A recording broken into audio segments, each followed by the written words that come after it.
that. So it's great to see people here. We'll just leave it about 30 more seconds so that we're on the hour. And we had over 350 people sign up for this, which is just incredible. And we're already at, gosh, we're already at 100 people with us, and we haven't even started yet. So I'm really, really excited. And yeah, that's wonderful. Really just thrilled, and lots of people sending out greetings and stuff. It's great to see everyone here. And great, well, let's just begin. So welcome everybody. It's wonderful to see so many people here, and I'm going to do a brief introduction, and rather than an official formal introduction, I want to do a really personal introduction, because back in, well, so the people that I'm about to introduce you to, Jan and Chip, I first met them, and I vividly remember it. I met them in the summer of 2009, and they had come to the UK with Elsie Spittle to teach a workshop, to do a school on the three principles, the principles behind clarity as articulated by Sydney Banks. And so I was very curious, and I went along to this. And by the end of the weekend, I had not only been profoundly touched and moved and impacted beyond anything I'd experienced up until that point in life, but I'd also made two dear, dear friends. And since then, both Jan and Chip have had a profound and beautiful impact on my own life. I've learned so much from them.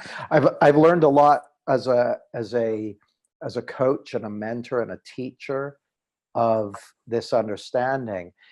But in a way, what I've really learned is about what it is to be a person, and I've learned about who I really am, and their guidance and mentorship and friendship has had a huge impact on me in my personal life and in my work. It's profoundly influenced and affected how I share these principles with other people, and I'm incredibly grateful to know them, and I'm incredibly grateful and happy to be able to share them with you as well, because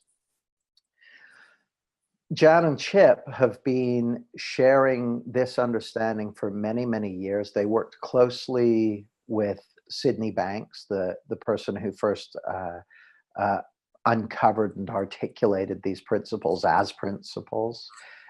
So they work closely with Sydney Banks. They've shared this understanding in everything from prisons and halfway houses and recovery centers to large organizations, and with people in management roles and in a variety of other domains. And over the years, Jan and Chip have also been integral in the creation with me of the Clarity Life Transformation Retreat, which, gosh, Chip and I did one back in, I think it was 2012 together, like 5 years ago, which seems just like that. But it was so amazing. And so the three of us have done, is it the last 3 years we've done them together? I believe so. It's 3 or 4. It's been incredible. And just spending that time together each year with a group of people, with the specific purpose being to look deep into the truth of who we really are and how these principles are creating our experience, and to discover what's there for each and every one of us to see. And it's a huge blessing to work with them and to know them and to be able to share them with you. So do me a favor, just unmute yourself for a second and give a big round of applause and welcome to Jan and Chip Chipman, will you? Thank you. And then mute your microphone again. because we're at about 125 people on this. Now the other thing I wanted to say just before we start, we called this the art of the transformational retreat, and we're also very happy to speak to any questions you have about what's involved in running retreats and that sort of thing. And what I'll tell you is that most of what's involved in running retreats, things like find a hotel, find some people who want to come with you, that sort of thing, it's actually relatively prosaic. The thing that differentiates it from just going away on holiday is what we're going to spend most of this session pointing to. So we're going to be here we've got 90 minutes, and we want to give you an experience of stepping into the world that we're pointing to. So Jan and Chip, for anyone who's meeting you for the first time tonight, it would be great if you would just say a little bit about, what first brought you to this understanding and what has you sharing it with people. Well, first of all, thank you for your glowing introduction, Jamie. We are just very honored to be part of your work. Yeah, we've learned a great deal from Jamie, absolutely, and it's been an absolute pleasure to have him as a partner, but also as a dear, dear friend. It's just one of the best parts of our life, and we love the time we get to spend with him. So here we go again, one more time, and it's with these retreats, I'm going to be a little bit honest here and tell you. Just a bit though, huh? Just a bit. I'm not going to be completely honest. Is I always wonder, what are we going to talk about for a week? Honestly, I do. It just goes through my head, and then we get together, and this feeling starts as we begin to talk, and we get to the last day, and I always feel like I wish I had another half a day, because it takes a life of its own. It really does take a life of its own. That's what I think is truly unique, and unique in our work with Jamie too, that he has that goal in mind of letting it take a life of its own. So maybe we can come back to that a little bit later and talk about that. And what brought us to this point really was both of us were very, very fortunate to come across an understanding that helped us see how beautiful our lives could be. It's that simple. And that, without us setting out to do so, that led us to having this as our profession, sharing it in many different venues. And in our later years in life, we get to share it from our home office on Salt Spring Island, and get to talk to people all over the world, and then occasionally travel and share it in different settings. But we get to just live our life with more and more joy, and that's what I'm all about. I would love to see more people see how simple it is to have more joy in your life, and even though it's not joy every second 24/7, it gets increasingly more beautiful the deeper you go into this understanding. Yeah, I feel like more and more as time goes by, we're relaxing into the flow of life, and we look back and we've gotten to do so many amazing things in so many amazing places. And what mystifies people sometimes when we're talking to them is we'll tell them, we actually didn't go looking for any one of those things.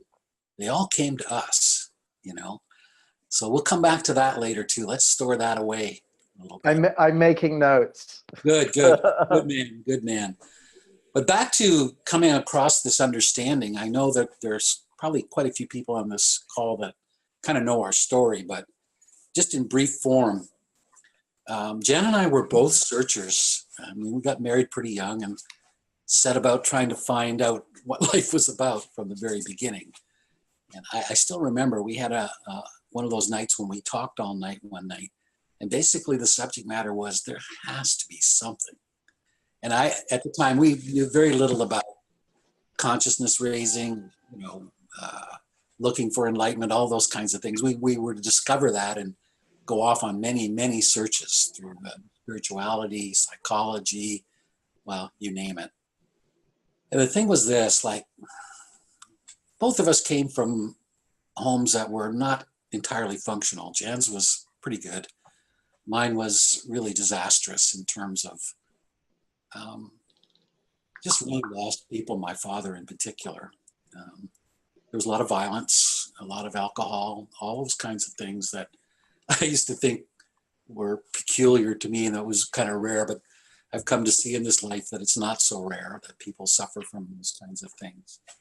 And so we set out on this search, and we searched, as we said, we searched through Buddhism, we searched through other forms of spirituality, meditation, psychology. It was late 60s, early 70s, and those things were booming all over the world. And the strange thing was that as time progressed, I didn't get this connection. I didn't get the connection that, as intense as we were about searching and finding some answers, there had to be something. I didn't get the connection that the more we searched, the more unhappy we actually became. And when we first met and fell in love, we had 2 or 3 years that were just great. Somehow that allowed me to put aside my depression and my upset from my youth. Somehow we just had this wonderful time for a couple of years, but slowly but surely that upset from my childhood started to creep back in and affect our marriage to the point where we felt we weren't going to be able to stay together. And I don't know how much we'll say about it now, but essentially Jan met Sid Banks by accident, totally by accident, right? And I was at home with our son, and we'd already had our morning argument, I believe, on the day, a regular morning argument. And I was in a terrible mood all day. And then my wife comes home at the end of the day, and she's got this look on her face. She's just beaming, and I'm like, oh, what is this? And she starts to tell me that essentially that we didn't really have any problems. It was all thought. And I just had a very, very bad reaction to that. To me, that was just totally absurd. We've been searching so hard. I thought, you had to study for a lifetime. You had to meditate for a lifetime. You had to find, a spiritual leader that could guide you, all of these kinds of things. And my wife is gone for a few hours and comes back, like just this totally different person. Now, part of what was troubling for me in the beginning of our exploration of the principles and getting to know Sid Banks, frankly, was the simplicity. I just couldn't understand how you could listen to somebody talk for an hour and have a complete shift in your view of life. That just was just beyond my comprehension. And as a result, I characterized Jan's change as not real or put on, or she'd met somebody who was charismatic and was buying into this or that. And I just really didn't accept it. As a matter of fact, I did everything I could to bring Jan back to where I knew her, to start an argument, to get into it again. And I would throw out those things that I knew would upset her. And I'd always see this point. She'd get upset sometimes. And I'd see this moment when I just realized she just pulled back and she wasn't going to play. And she'd like, would you like a cup of tea, or I'm going for a walk? And I would just bubble over, like, And I remember this period of my life as the most unhappy and the most lonely I had ever experienced. Because at least before, we were in it together. We were arguing, fighting, but we were in it together. Now I was on my own. And I could see, I didn't want to recognize it. I didn't want to acknowledge it. But I could see that Janet had some kind of a profound shift. And part of my problem with it was that Janet had a profound shift and not me. That was definitely part of the dynamic at the time. And I just argued about it and put it off, and eventually had an experience of talking to this woman that had been traveling with Jan on the day that they met Sid. And I remember looking forward to talking to her because I was going to tell her off and tell her to butt out of our marriage. And this three principles stuff and thought it was so simplistic, and I was going to give her a piece of my very unhappy mind. And so we got together with them, and this woman made the mistake of saying, "Chip, what's on your mind?"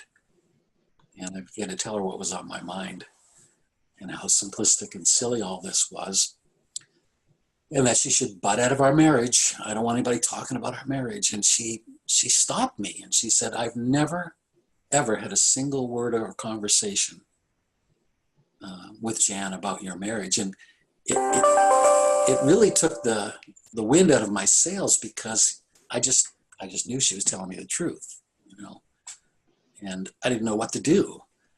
And then she said this statement, and I recall it very clearly. It was very simple. She goes, "You know, Chip, the only thing that stands between you and Jan and all the love and happiness in this world is thought." And my mind was like, oh, here we go again with this simplistic. And I remember I happened to look over her shoulder at Jan. And before I knew what was happening, this feeling just rushed in. This profound emotional feeling. And I was getting very emotional and very upset. And I certainly didn't want to in front of this woman. And I had literally no frame of reference for why this was happening to me, just from this sentence that this woman had spoke. And the next thing I experienced, I've only ever had a way of kind of describing it. I felt like I was looking at all our fights and arguments, and they were like these little piles in my head. And I remember thinking, well, yeah, of course they're just thought. What else could they be? And the second I thought that feeling became even more powerful, and it became even more emotional. And I just couldn't get together what was happening. So I remember I stood up, and I said, "This is a bunch of bleep bleep," and walked out of their house, got in the car. Jan very kindly, I think, apologized to them, and then came out and gave me a little bit of grief about being so rude.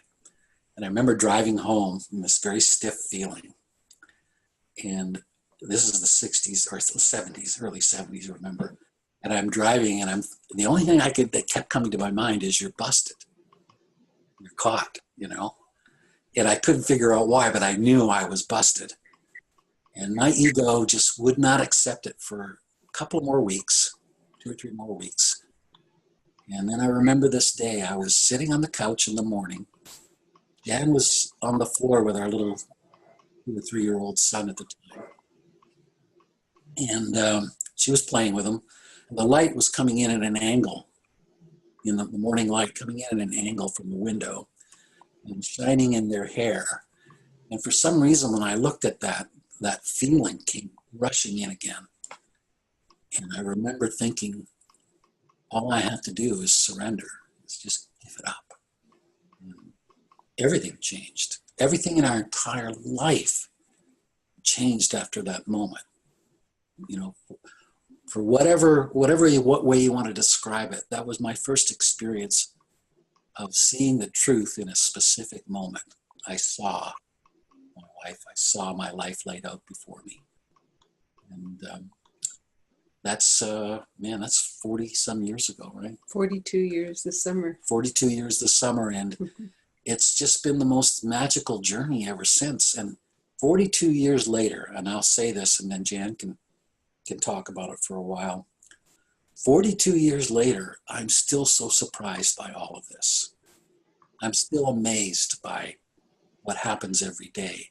I'm still amazed by the beautiful changes I see in people and in every walk of life. And I feel like it's just as big as an adventure as it was in the very beginning. It really is. It's just as big an adventure. I was just thinking that same thing of how when you started talking about how somebody could go away for the day and just hear someone talk for an hour and come back and their lives had totally changed, because my life did completely turn around that day. And because I walked in the room before I met Sid, I walked in a very, very unhappy, insecure person, totally, lost hope about my marriage, but frightened what was going to happen to me and our son and Chip, if that, if our marriage broke up, and worried about everything a human being could possibly worry about, and feeling as insecure as a human being could feel. And it still is amazing. Like I take it for granted most of the time, but when you put it like that within minutes, what for me it was like a second. I had an insight from hearing Sid talk about our true self, and that's who we really are. And I just absolutely in that second, all the worry and insecurity completely dropped away. I wasn't conscious of it for a split second. And I just, for the rest of the day, I felt amazing. I felt so much relief, and not just hope. I knew my life was going to be okay. That was 42 years ago. I knew my life would be beautiful, actually. And now looking back over those years and seeing literally thousands of people have a similar experience, where they went from being very, very unhappy and insecure and looking like their lives were falling apart, and some very dramatic instances of that, and watching, like, either watching them in real time go through an experience where they just lit up all of a sudden. That happened a lot in the prisons. Yes. And in the drug and alcohol rehabilitation centers, where we see the light go on and somebody go from totally miserable to joyful and feeling relief. And then we also have witnessed it as people describe what happened to them when they got that little glimmer, similar to what we got, that life is being created from the inside, and it's a spiritual life. It's not like, what we've been thinking in all our misery and insecurity. It's not that at all. There's a whole other side of life that most human beings are missing and they're unaware of. And so to hear people share the experience of having that dawn on them, or be revealed to them somehow, not from Sid or from anyone else, but from inside their own selves, is we're so used to seeing it happen and hearing about it, but every once in a while, you get that little glimmer of, oh, right, what that felt like, and how life looked after, that life looked so amazing. It was a new discovery of life. And then over the years, we've gotten to accept this is our life, mostly joy and some stress, but knowing where that comes from. And so, but every once in a while, to just get that glimmer of what that felt like in the beginning, to see life and rediscover life. It's like walking around like you landed on a new planet that you've never been on, and you're just learning, every minute. And I love the feeling now, years later, that it's still a discovery, but it's gentler, and it's more of a peaceful feeling, because we're not so amazed by it. It's amazing still, but it's a more peaceful, gentler feeling. And I'm saying this because I know a lot of people, when they get that first experience of finding out that life is more beautiful than they thought, and then they maybe slip into some old thinking, and then they think, well, that's it, I had that beautiful feeling, where did it go? And then they want that same experience. But when you let go and you're just open to a new experience of life, then, and you feel grateful for your life right now, that's when more comes in, and you discover even more. Yeah. It's so beautiful to listen to you both. And one of the things that occurred to me when Chip said, it came to us, I was thinking about it. And, when I first before I came across this understanding, so in 2008, I actually went on a retreat that was nothing to do with this work. It was a 5-day retreat, actually in the UK, and there was all kinds of techniques and processes and that sort of stuff. But at some point on the 4th day of this retreat, like, you got to understand, at the time, my thinking was like all over the place. Like, it was like a whirlwind in there. But at some point, 4 days into this retreat in 2008, I had an insight. And the insight was an image of me, or the picture that came with it, if you like, was an insight of me by the sea with a small group of people, with this beautiful feeling of peace and well-being and security, and teaching it, sharing it with them. And it was amazing. And it was like, oh, that. But at the time, I wasn't experiencing anything like that in my life. Like, it was more of a sense of, that would be great. And it was kind of like a beacon. But when you say it came to us, so I had that insight in 2008, didn't know where I could go to learn that, didn't know how I could start to experience that. And yet somehow I found my way to this understanding. And so when you say it came to us, it'll sound kind of way out, but it's almost like that insight or that wisdom or that realization that came with a feeling, even before I understood this stuff in any way. It's like that guided me somehow. And it's not like I then went, okay, I got to go figure out how to do that. It was more like a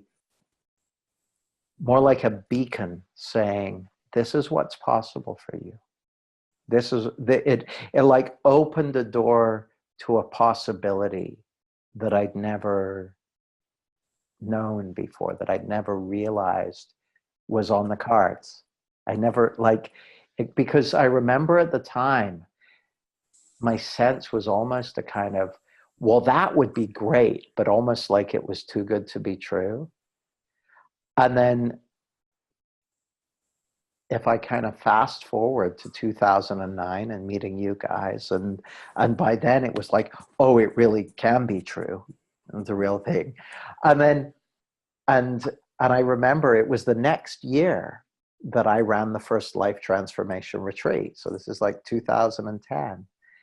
And I know some of the people who are watching and listening are interested in the how-to of how do you do it.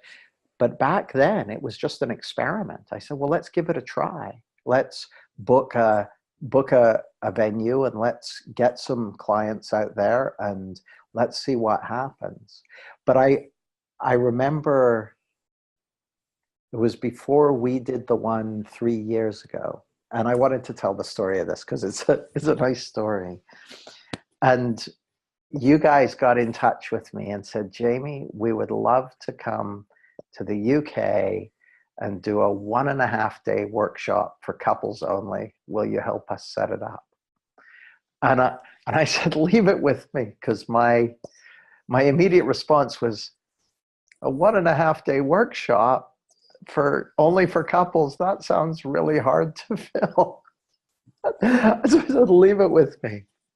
And then I had an idea, and the idea is, why don't you come with us out to the Canary Islands and do a retreat and get a group of people spending 5 days together?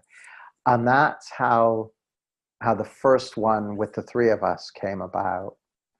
And so I wanted to say to anyone watching, if you have questions about how to run a retreat, just type them into the chat box. We'll happily answer any of the specifics you have. And what we'd also love to do, and primarily love to do, is continue to take you deep into this understanding and deep into the truth of what we're pointing to, because that insight that kind of shone a beacon for me back in 2008 and said, this is possible for you. You can have this in your life. even though I had no way of making sense of it, I had no logical way of acting on that. My life is profoundly different as a result. And what I can say for everyone here, that source of insight, of realization, of truth that I was fortunate enough to touch on that day and many times since, it's there within each one of us. It's there within you right now.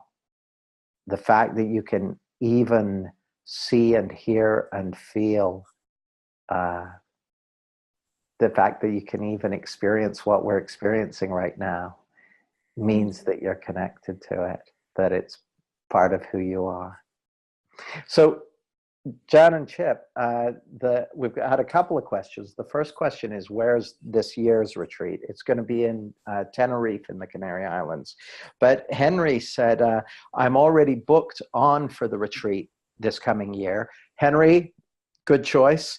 And he's asked, what can I expect? So I can talk a bit about that, but I'd love to hand over to you guys. Like, what if someone's asking you, what can I expect? What would you say?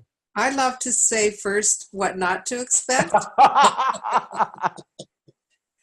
I love to share with people that in all our work that Chip and I have been doing all these years in companies and communities, and where people are gathered to want to learn more about themselves, and maybe they're mandated to go to these things, or they're going because they chose to go. Often people have a concern ahead of time about having to talk up or talk about themselves or be on the spot or go through some, exercises. And there's none of that.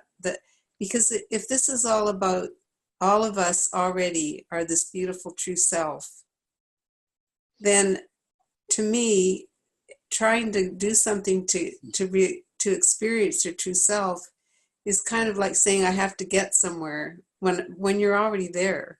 And so to me, the idea of being in a beautiful feeling with people who are gathered together, who want to go deeper, to find something more truthful in their lives, more, to me, which is more joy and a beautiful feeling towards others, then and in other parts of your life, like it can be about wanting to have more ease in your work or anything that you're looking for, then if people can trust that, and I know a lot of people on this call have already experienced it, that it looks as human beings that we have to try and make life together, and we have to manipulate life, but it's the total opposite.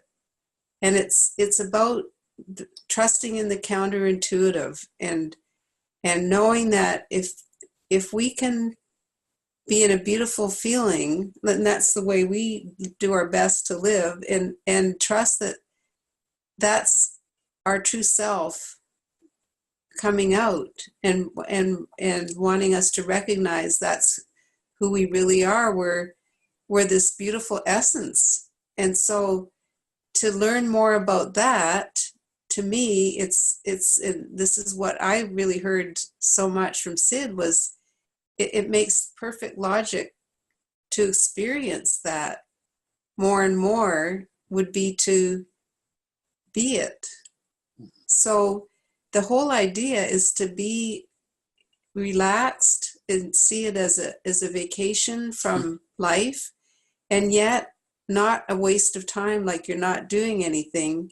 You're doing something in a different way that really does change your life. And so to know that you're going to something that you'll have fun and you'll enjoy, and that's where the learning will come from, and that's where the deepening will come from. We have to find the unknown together, basically. If we're going to find the known, we might as well not go, because we already know it. But Finding the unknown really means getting a quiet enough mind to settle in together. And we like to think of the way we work as Sid used to say in the Hawaiian term, talk story. In other words, talk about spiritual facts, but through the stories that you've experienced through your life. And for us, with all of our work, and I like to think of the prisons when I think of this, because when we worked with inmates, we just saw such amazing things.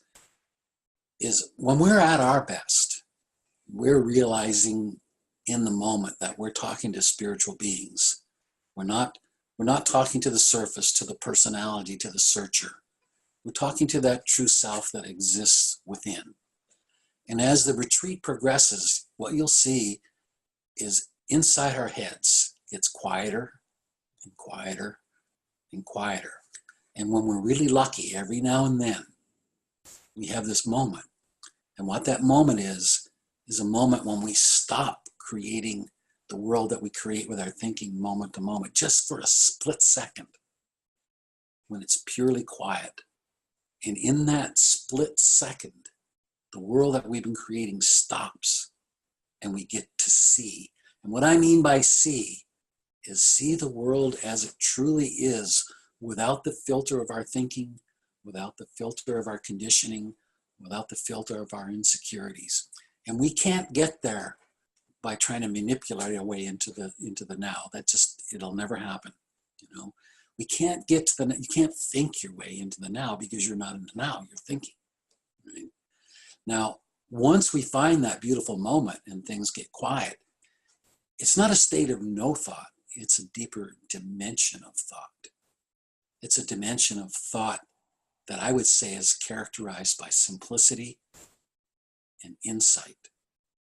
And when I say simplicity, I mean simplicity. Like, the example I often use is my thinking about my father through my life was so complicated and so excruciatingly painful, right? And it was really complicated. And it was the birthplace of all my coping mechanisms and insecurities, and the way I ended up showing up in the world, my level of aggression and anger and upset. That was very, very, very complicated. And then in one quiet moment, I had a completely and unexpected, completely new thought. And it was really simple. I simply saw that my father was living in a world that had been handed to him, and that he didn't understand that there were things beyond that world. And I just happened to be born in his house. It was that simple. Now, that one insight from that quiet moment, from that split second of being really in the now, changed my entire personality and my entire life. Now, I know that sounds like a lot, but that's how powerful we really are. The true self, without the encumbrance, without the burden of our thinking and our coping mechanisms and our insecurities, our true self naturally sees clearly, naturally has clarity, naturally sees in the simplest of terms. One of the things that struck me so much when I first would listen to Sid Banks is he would say right out, the only way that we can understand the complexity of life is from simplicity. It's from simplicity that we understand complexity. And we will never understand simplicity from complexity. So the only option we have, and it's a beautiful option, is to get quiet enough to have a moment when our true self just comes to the surface and we see clearly. And it's no small thing in the sense that when we see from that clarity, when we have that kind of moment, when we go, wow. It may be one particular thing that we're thinking about, like with me with my father, but it's universal in terms of how it changes your perspective on every single part of your life, your relationships, your job, your way of being in the world completely. That's the amazing, amazing thing about true insight into the true nature of these three principles, is that the only way we can see the true nature of these principles is to get quiet enough to experience our own true nature, our spiritual essence, our divinity, whichever way you want to put it. You know, I'm not a religious person. I respect that that's one way we can find ourselves. But I do know, and I'm so grateful for it, I do know that in those quiet moments when we talk in our retreats and we settle in and we share stories and the feeling starts to rise, I do know that whatever insights anybody has in that room is not coming from the speaker. It's not coming from the front of the room. It's not coming from Sydney Banks. It's not coming from anything like that. It's coming from within. We are always, always, always looking for something we already know. We just don't realize it. Yeah, it's so beautiful to hear you say that, Chip. And it's one of those things that I almost can't hear it enough, because it's like every time I remember, oh yeah, it's coming from inside me. It's coming from inside each one of us.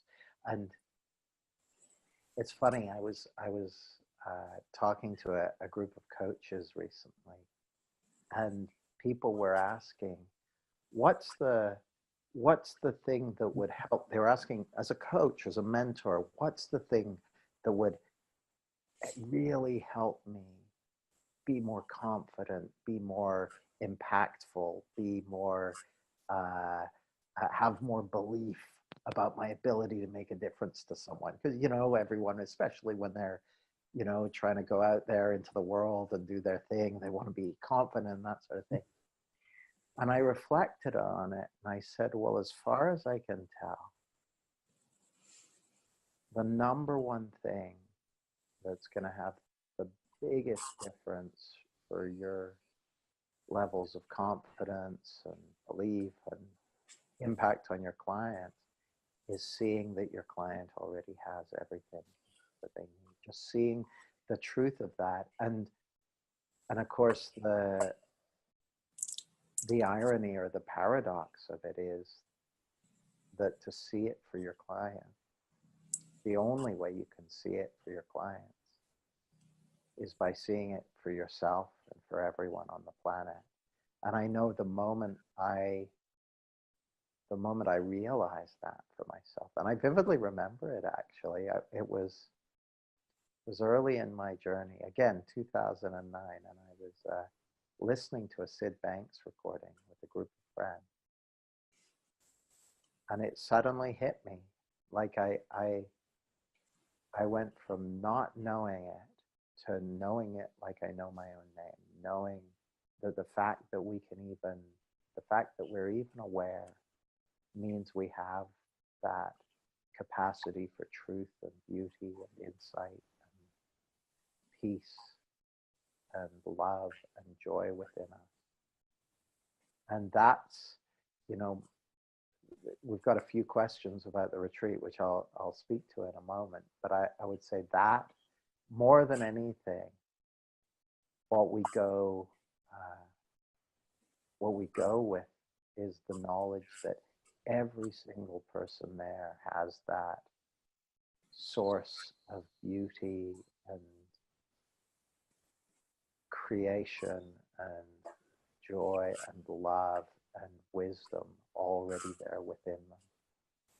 And it's like, as one after another, as people start waking up to that, it's just so beautiful to see.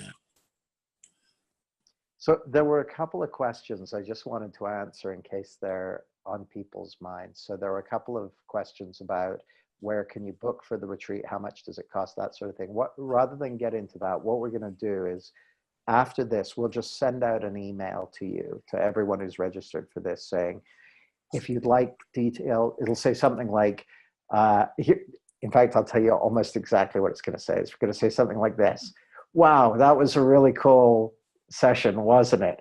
Would you like to hear what I've got in mind for you about the retreat? And if you would like to hear, then just type yes, and we'll get you the details. So that's all there. Iker asked, Iker asked, how much does it cost up front to create a retreat? Well, what I can tell you, Iker, is it depends what you want to do. Like, you could run a retreat in your living room if you wanted to. And, it costs, the price of tea bags and the electricity to boil the kettle, the power. I mean, we love doing it in a beautiful location, right? We really love doing it in the hotel we found for it. It's really peaceful, and it's our favorite. We used it for the first time just this year, and it's just our favorite place so far that we've found to do it. So we've chose somewhere beautiful, but a person can have an insight anywhere. And, there are people in the world having insights in the middle of war zones. There are people, the psychologist Viktor Frankl had a profound, life-transforming insight that ended up with him giving birth to the field of logotherapy and all that sort of stuff, while being death marched across a field by a Nazi guard, freezing to death. And so you can have an insight anywhere. We just prefer to have it in nice locations. Really? But so there's no specific, the answer, Iker, about what does it cost to create one is it just depends on how you want it to be. Like the very first one I did, it was an experiment. So I went and found a place that made sense to do it, and then spoke to a bunch of my clients about it, and they thought it sounded good, and we took it from there. So that was one question. Another question. Oh, go ahead, Jen. Before we go to the next question, there was something I wanted to add about what to expect. And I think this is really important, is that because Chip and I had amazing experiences doing retreats with Sid when he was still around. We did about 12 or 13.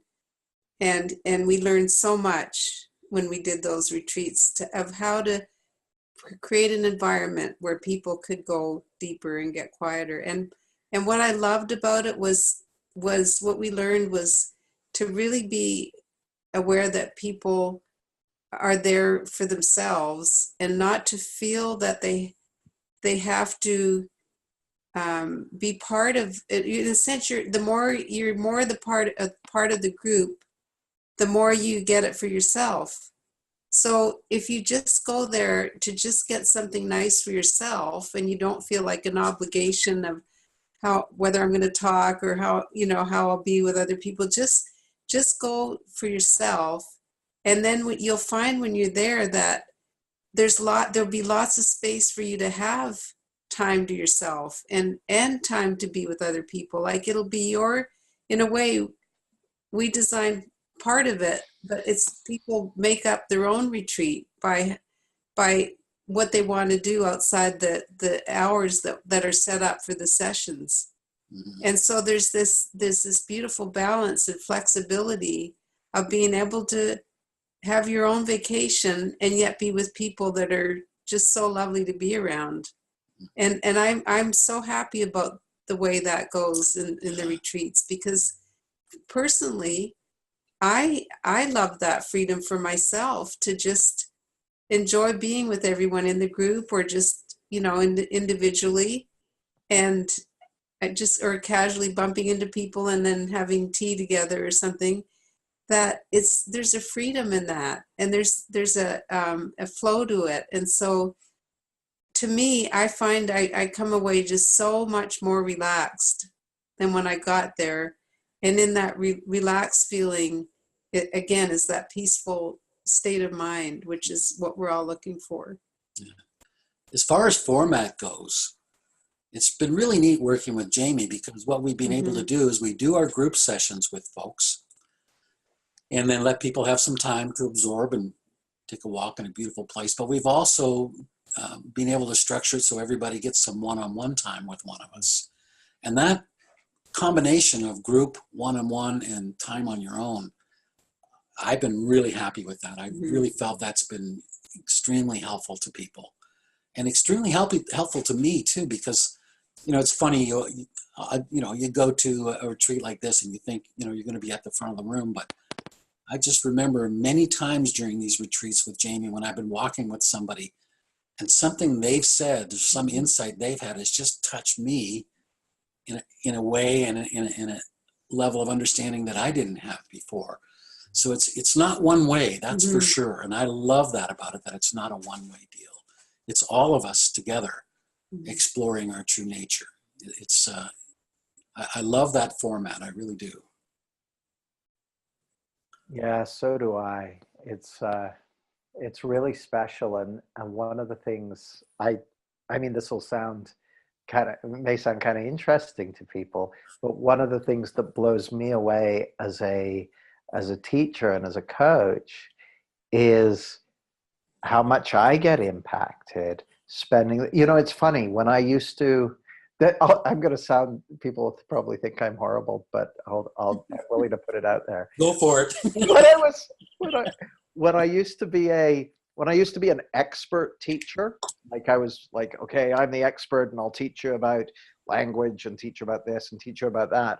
Sometimes teachers would say to me, you know, I learn as much from my students as they learn from me. And I'd be like, not me. I just kind of unload it all. But since I've been sharing this understanding, it's like a level playing field. The power in the sharing and the power in the learning comes from connecting as one human being to another. And you know, you were talking about looking in the direction of the unknown. Well, it seems to me it's like we point in the direction of the unknown and we look there together and we see what we can see together. It's like we're shoulder to shoulder. And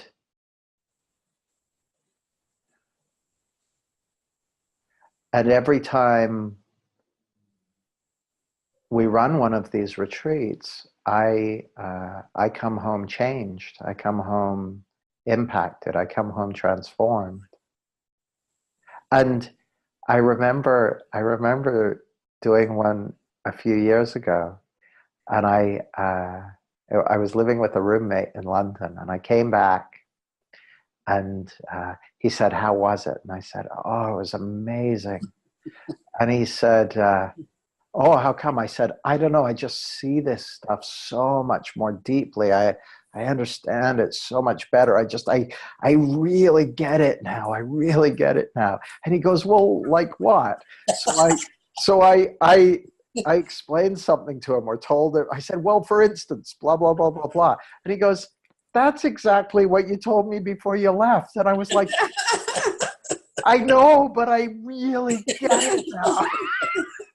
And that's the thing. Often the stuff that my experience is that the insights and the realizations that make such a huge difference for people aren't insights that they could write down. It's something that's shifted in our reality. It's something that's transformed in how we see life. That's a really neat thing to point to, Jamie. It's like the very first thing that really grabbed my attention listening to City Banks for the first time, actually, was he made this almost casual statement. He said that all insecurity is an illusion created by thought. Now, I know that I only got that on an intellectual level to begin with, but it fascinated me. It absolutely, I mean, I remember thinking, if that was 10% true, my whole life would change.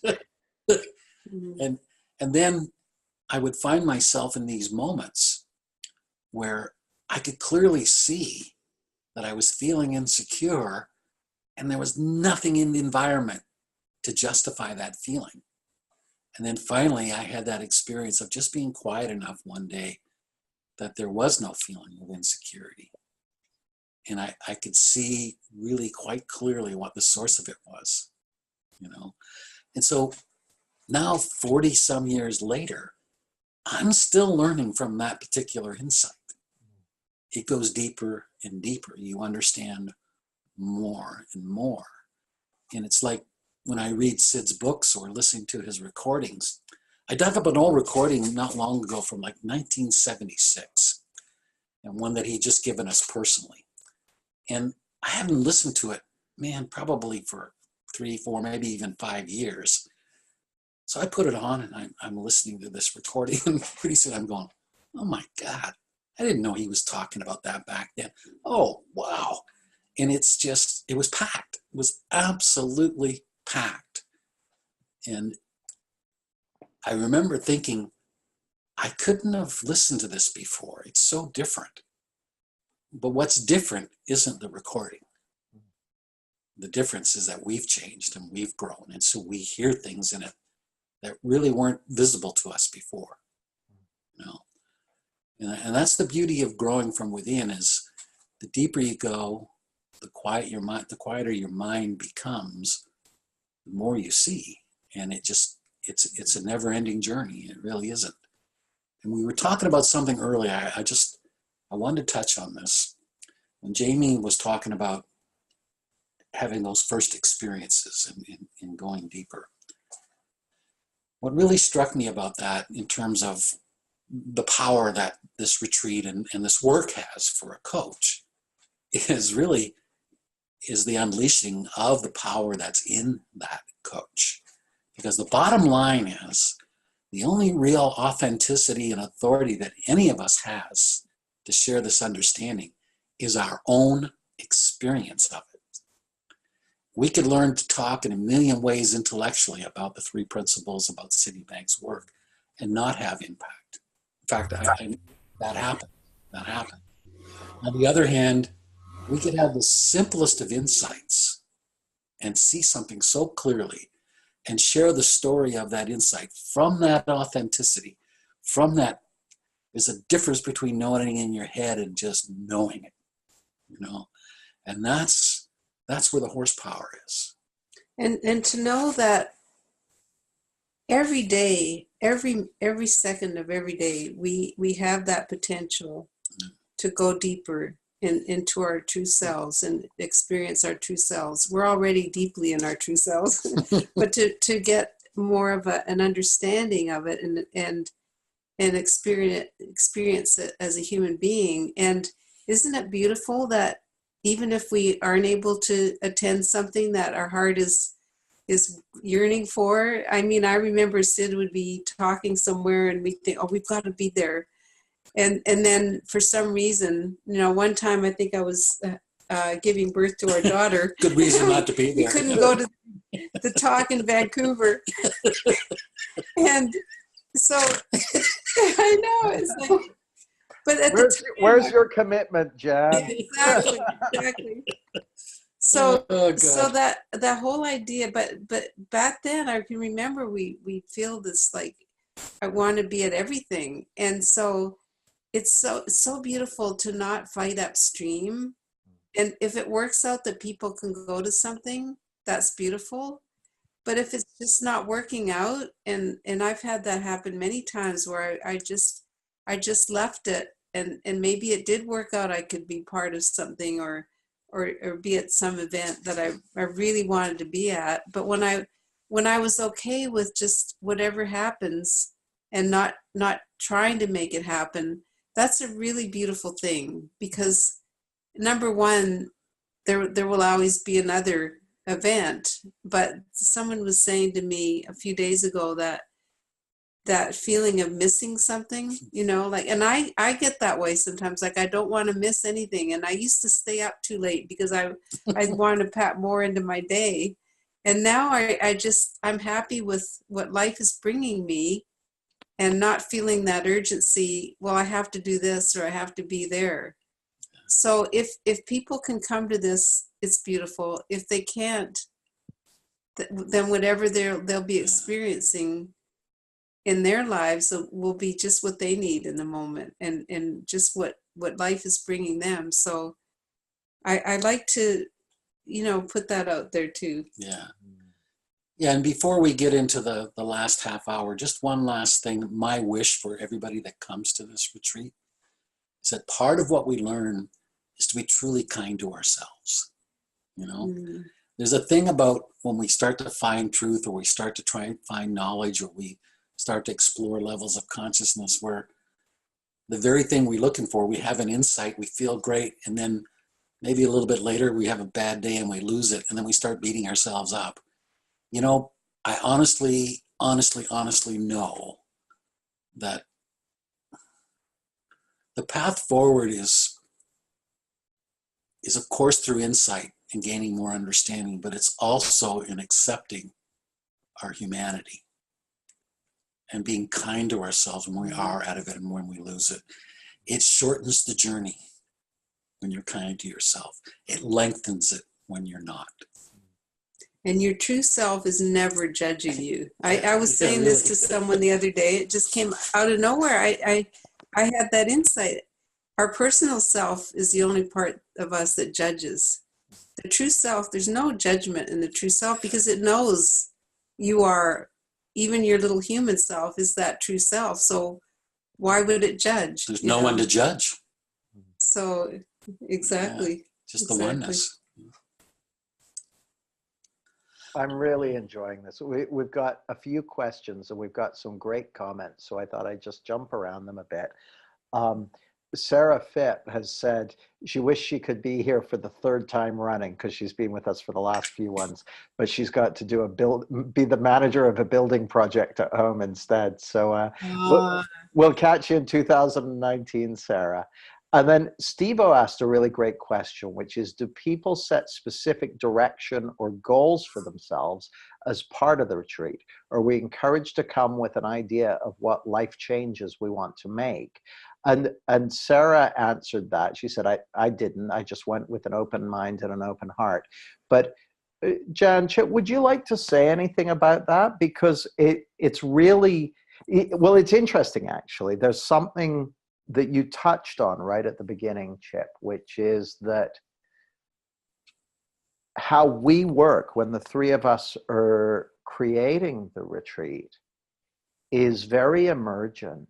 Aside from having the intention to look in the direction of truth and point ourselves and the people in the group in the direction of spiritual facts, what's true about you and what's true about life and what's true about how your experience is created that you can count on, and what's true about who you really are. So that's where we're pointing, and then we let the retreat unfold from there. We let this intelligence unfold from the group and from ourselves and from life. And so we don't encourage people to, come with a laundry list, though people are welcome to, and of course people sometimes do. But would you like to say anything about that, about the kind of the idea, the idea of should people set an intention or goals or that sort of thing? I'd like to share that over the years, I've noticed that when I go to some event, that part of me can get caught up in any kind of concern about the logistics of the travel or what'll happen when I get there. And I've had some experiences of getting there, and a lot of things come up. When we first arrived in Lanzarote one year, all this stuff came up. Our credit card had been hacked. Yeah. And I was on the phone in the office at this beautiful resort till midnight, and sitting there thinking, what is going on? And just thinking, well, this should be, every minute should be perfect, getting here and arriving here. And now I see that just being, like Sarah has said earlier, like going with an open mind, and just whatever happens in your planning to get there, whatever happens when you get there, just see it as just life unfolding, and not have any expectations, you know, like just see it as like 1 minute at a time. Like I get to the point where just being on the plane going over to England is part of the beauty, you know, or getting to our little hotel at Gatwick is part of the beauty. And so when I'm not anticipating or wondering what will happen there, and you know what kind of thing I want to resolve or what questions I want to bring, it just I find it takes me out of the now. So I love what Sarah said. Just be in the now from now until then. That's the whole experience. It's not about something that's happening in the future. It's always, there's only now ever. Yeah, to me, it's okay if you have some wish that this part of your life might change, or I'd like to have this happen. But what I would encourage you is that this is a totally different way to learn about those things. And part of the process of learning about those things in this different way is to forget about them for a while. Well, you know, as I reflect on it,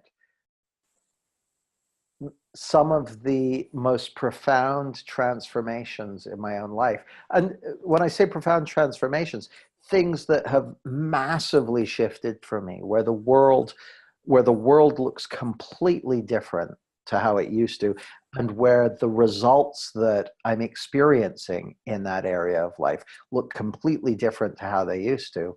Well, if I had gone with my laundry list of here's how I want it to be, and here's how, if we can just get it like that, then that'll be terrific. Well, actually, that was the thing standing in the way of me having something that's more beautiful than I could ever have imagined. So that it's worth knowing that the very, like if you said, well, here's what I want to spend more time feeling loving and connected to life, and I want to be spending more time trusting in the truth of who I really am, and I want to spend more time experiencing a greater sense of freedom, and I want to have more love and connection in my life, and I want to spend more time in peace, and I want to be more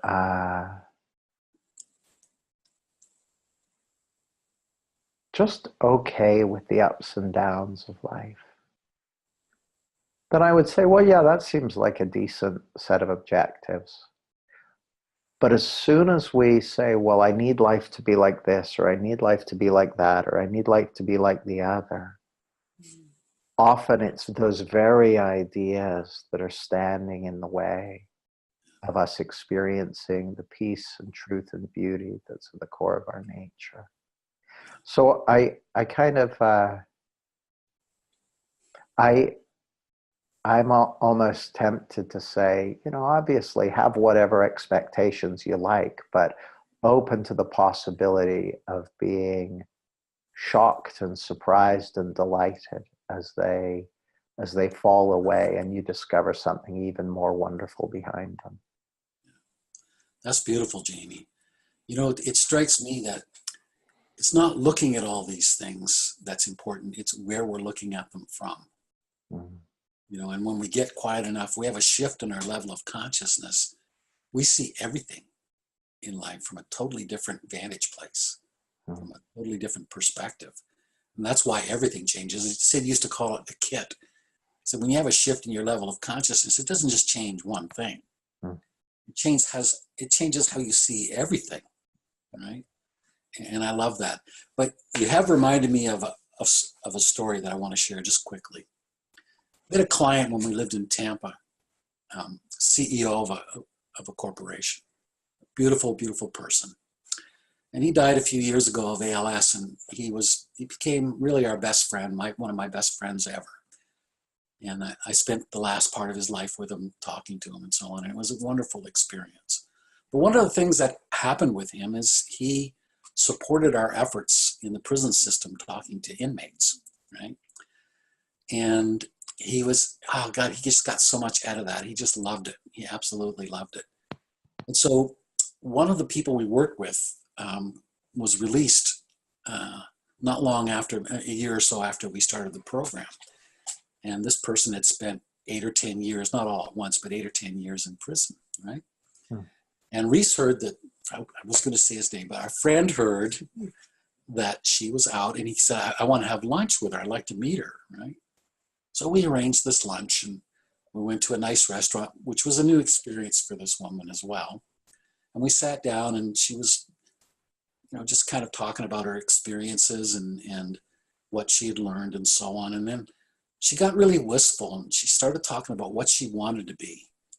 She wanted to be a better person in this way. She wanted to have better relationships. She wanted to be able to really succeed at work. She wanted to be able to go back to school and learn. She had difficulty learning before.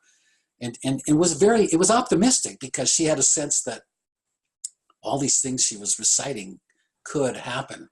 And so she kept going on about what she wanted to be. And it got quiet, and my dear friend looked at her and he said, no matter what you wish for, how high your expectations go, they will always pale in comparison to who you really are. And the woman immediately just burst into tears.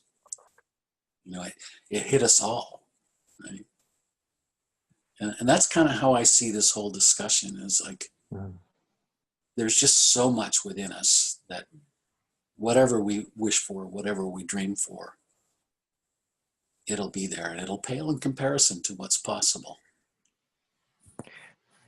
That's so beautiful, Chip. And funnily enough, Sarah just commented after we were talking about setting, goals and directions, and she said, "You'll come back being more you.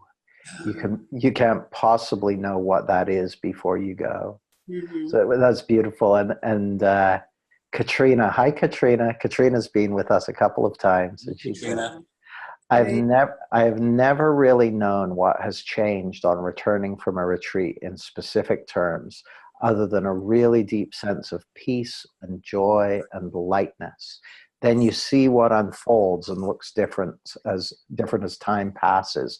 It's a very mystical process, it feels like, which that's my experience too. Wow. Right on. Well said.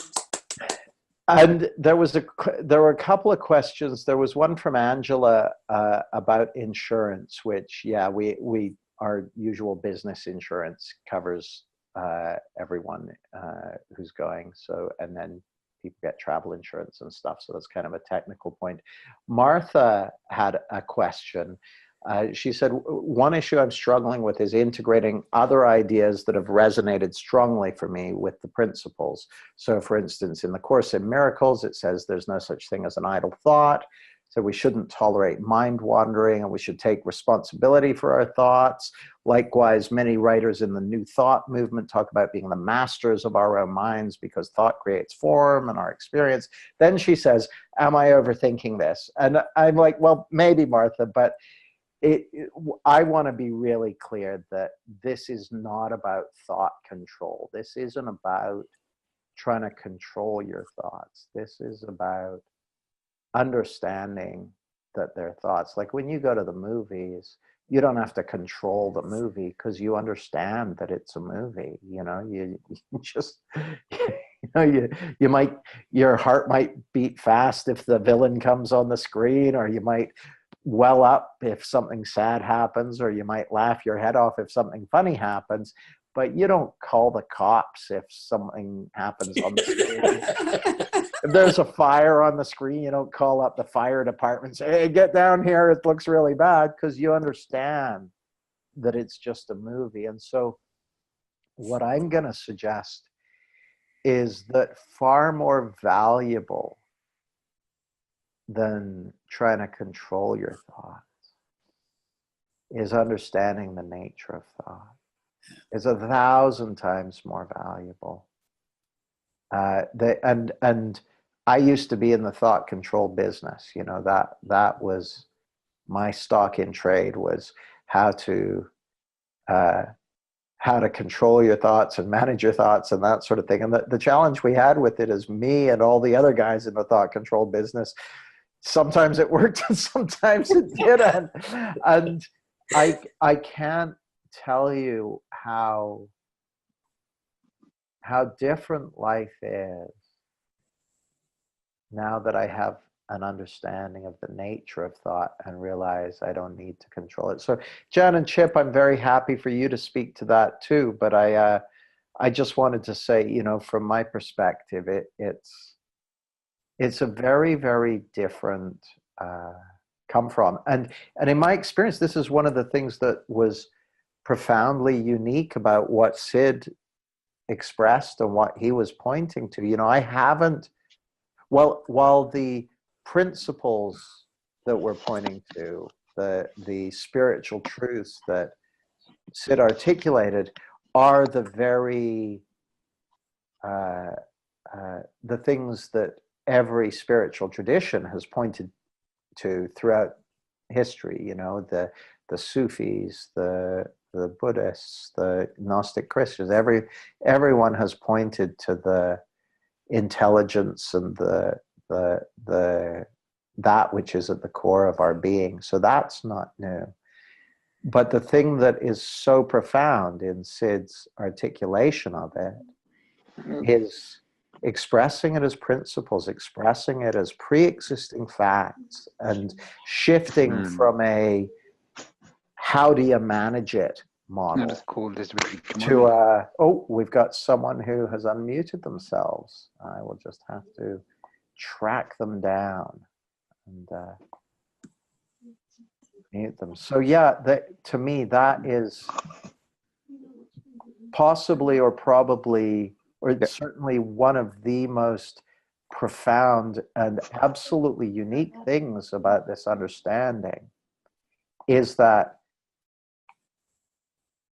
realization that this is principles, this is pre-existing facts, this is something that it's before form. Yeah.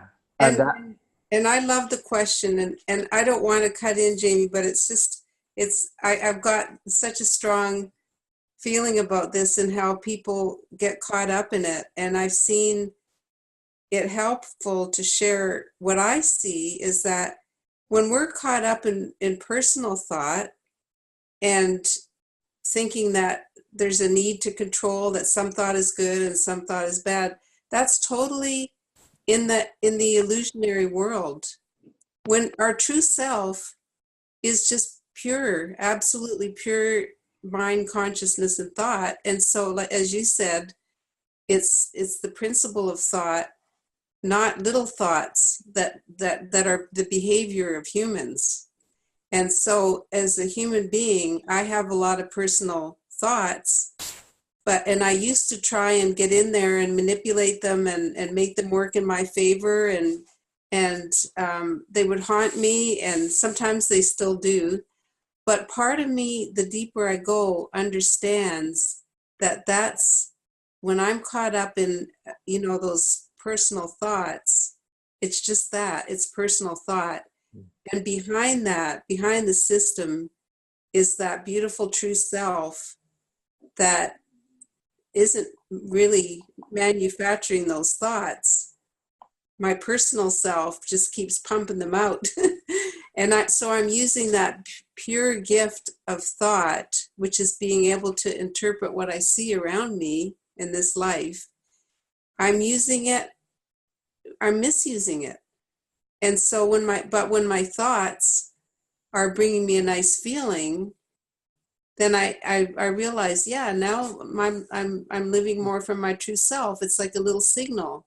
Mm-hmm. And so I love to distinguish that idea that it's the personal self that deals with that whole arena of thinking and controlling thoughts, but we can step back from that. And if we can't, that's okay too, because just noticing the feeling that we get when our thoughts are busy and having a preference for the feeling when our minds are quieter is enough to keep gravitating us back to our true self. Yeah, thank you, Jan. I hope that helps, Martha. We've got a question from Sharon. So Sharon was with us at the most recent retreat we did. And Sharon said, I wish I could be there this coming year, but I'll be having my own retreats at the same time. I'll schedule them differently another time, but very excited to host them too. And I think Sharon's with us right now. Hiya, Sharon. But then Sharon asked a question, which is, any gems from your own insights on the logistics of planning retreats? Anything you've ever learned that felt like a gem? Well, and you guys, Jan and Chip, you have done more retreats than me. I think I'm on my 10, 11, 12, 13, 14, 15, 16, 17. 18. So this will be my 10th retreat this coming year, the 10th one that I've run. But I think you're probably into, I don't know if you're in triple figures yet, but you've done a lot of We're them. in the dozens for sure. Yeah. Any gems from your experience, logistically or otherwise, of running retreats? Well, I'd like to set aside logistics because, like, I think you did a good service earlier when you talked about it could be just in your living room or it could be in a beautiful hotel in Tenerife. It depends on who you want to reach and how much time you want to spend and so on. But let me just put it this way. Before we did any retreats with Sid, right, we had done some things on our own and felt pretty good about it. And Like business retreats with corporations. Yeah, with corporations and so on. And it went really, really well. And we had a good experience with it.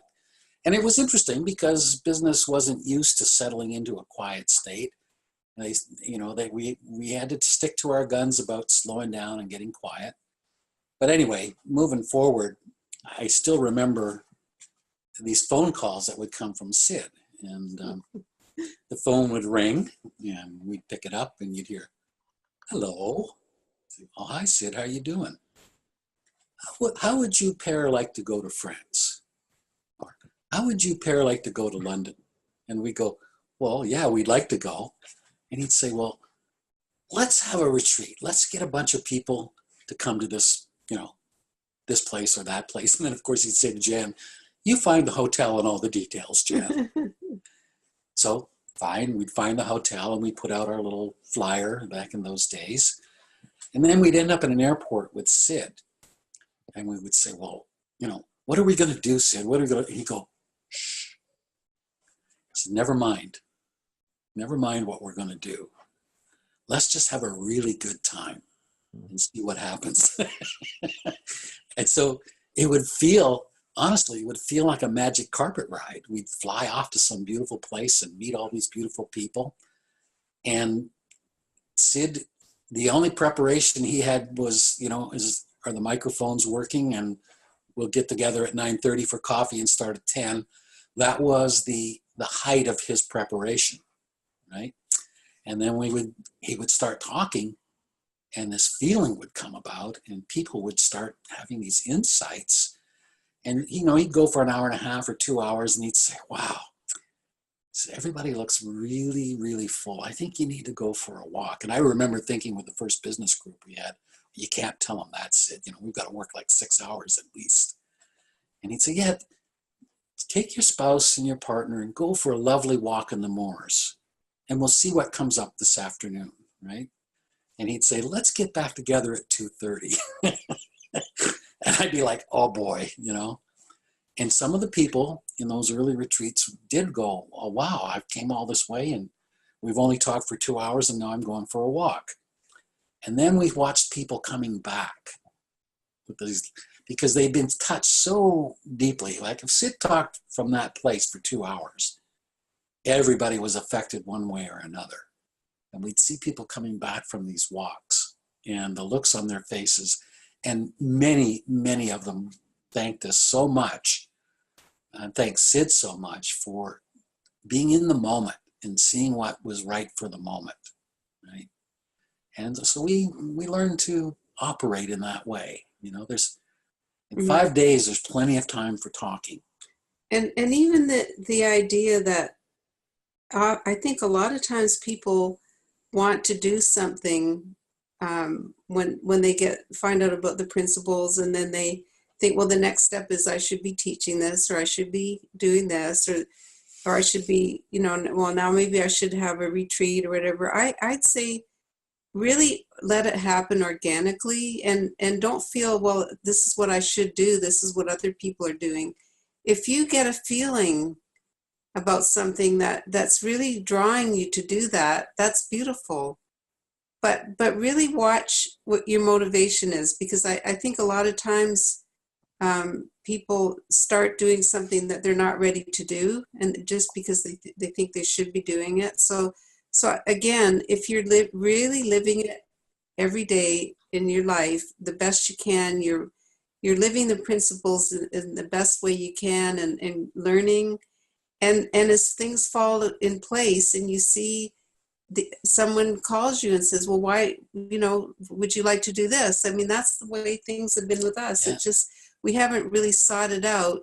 And when we have, and we've tried to make things happen because we think, well, we should do this, and then it didn't work out, then we've learned to just be more content with what's happening now, and be patient, and it will be there when we're ready. Yeah, the bottom line, as you live it, you learn to live it, and everything you ever dreamed of and more comes to you. Mm-hmm. I know that's kind of hard for us to kind of get our heads around, that it just comes to you. But Jan and I have had just the most amazing experience in this life, and we've worked in so many different situations in all kinds of businesses. With police officers, we did a lot of work with police officers, and then in the prisons, and working with inmates. And honestly, I know it sounds absurd, but we never went looking for any one of those things. And yet, when they came, we went, wow, let's do that. It's like it was just clear to us that we could do that, and we did. And people talk about motivation. Well, I always had a hard time getting motivated when I was trying to think of what I should be doing, right? On the other hand, when we've just seen clearly this is what we're going to do, don't have to worry about motivation. We're nearly at the end, guys, and I've just read a comment, and I wanted to tell a really quick story, because in 2012, about a month before the retreat that year, and this was the first one that Chip and I did together, I got an email from a guy that I hadn't met called Mamoon Yousaf, and Mamoon said, hey, I'm interested in this retreat. What's going on? And I said, well, let's jump on a call. So I got on a call with Mamoon, and we had a beautiful conversation. And at the end of the conversation, he said, okay, I want to come on the retreat. So Mamoon showed up. So this is like 5.5 years ago. Oh, no, it's 5 years and 2 months ago. And that year, Chip and I did the retreat in Sitges in Spain. So here's what Mamoon's just posted. Mamoon's with us here. He said, I went to the retreat in 2012. At the start, Jamie asked, if this was the best retreat ever, what would you want to get out of it? I was like, black belt in jiu-jitsu, amazingly beautiful and spiritual fiance, #1 best-selling book, $1 million a year. By the end of the retreat, he asked again, and I could hardly speak. I eventually truthfully said, I don't want anything. I've actually got everything I want and everything I thought those things would give me. And it's a lot better than I ever imagined. All right. So great, my man. And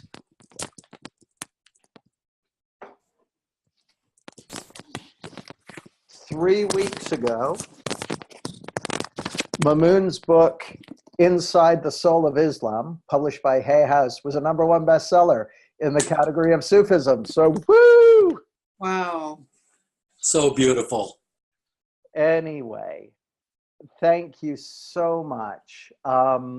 It's been wonderful to be here with everyone. Wonderful to be able to share Chip and Jan with you guys. Wonderful to hear you guys and connect with you, Chip and Jan. Like I said, we'll send you an email later tonight saying, would you like information about the retreat, if you would, we'll send that out, and that'll have everything, including dates, location, investment, what's covered, everything like that. And if you want to hear about it, feel free, just let us know. And in the meantime, it's just so wonderful to be on this journey together, and thank you for everything. And I look forward to connecting with you again soon. Thanks, Thanks Jamie, to everybody. and everybody. It was really lovely. Absolutely beautiful. Yeah. Hey guys, feel free to unmute yourself and give it a big round of applause for Jan and Chip and a wonderful. Thank you. Thank you. Looking forward to it. Thank you very much. Lots of Thank love, you. everybody. Thanks a Thank lot. you very much. Thank you. Bye. Oh, Jan and Chip, do you want to just stay on for a second Sure. after everyone else has hung up, so we can just Will do. on a couple of things? Bye, everybody, and lots of love. Bye-bye. Bye. Bye. Lots of love. Lots of love. Bye-bye.